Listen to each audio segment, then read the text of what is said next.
we came across this host story, and it really it shows the biggest risks in this whole industry. Just imagine this. Yeah.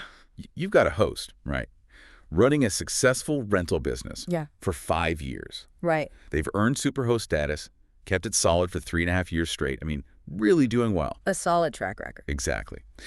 Then, because of, well, some specific problems with how the platforms work, one single guest shows up, stays for maybe 20 minutes, 20 minutes. and bam, their whole reputation, the money from that booking, that Superhost badge they worked for, Right. it's all just gone instantly. It's a shocking situation. And honestly, it happens more than you'd think. This deep dive, we're pulling together analysis, professional takes, but also these really painful stories from actual hosts. Right. Because the vacation rental world, especially with the big booking sites, it has these risks baked in, and they're Yeah. not about like forgetting to fix a leaky faucet. Right, not operational stuff. No, it's about how the systems themselves are set up, the biases that can just, well, wreck a perfectly good business almost overnight. So if you're a host, maybe a property manager, or even if you're just interested in how the short-term rental market actually works, the tough economics of it, this is kind of your risk breakdown. We're going to lay out how easily years of doing everything right can just vanish. Our goal today is really about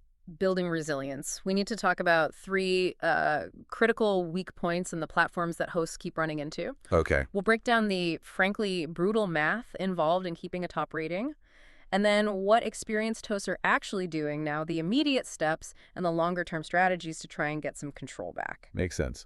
Let's start with those risks then, the structural ones. Yeah, We absolutely. really have to begin where hosts feel it the most, right? Yeah. Which is dealing with disputes on the platform. The first major system problem the sources highlight is this constant pro-guest bias. Understanding why it's there seems key. It is key. And what you really need to get is that the platform looks at the host and the guest, well, very differently from a financial standpoint. How so? When there's a fight, a dispute, the platform almost always sides with the guest, and fast. They'll often just ignore the host's own cancellation policy. Even if it's clearly stated. Yep.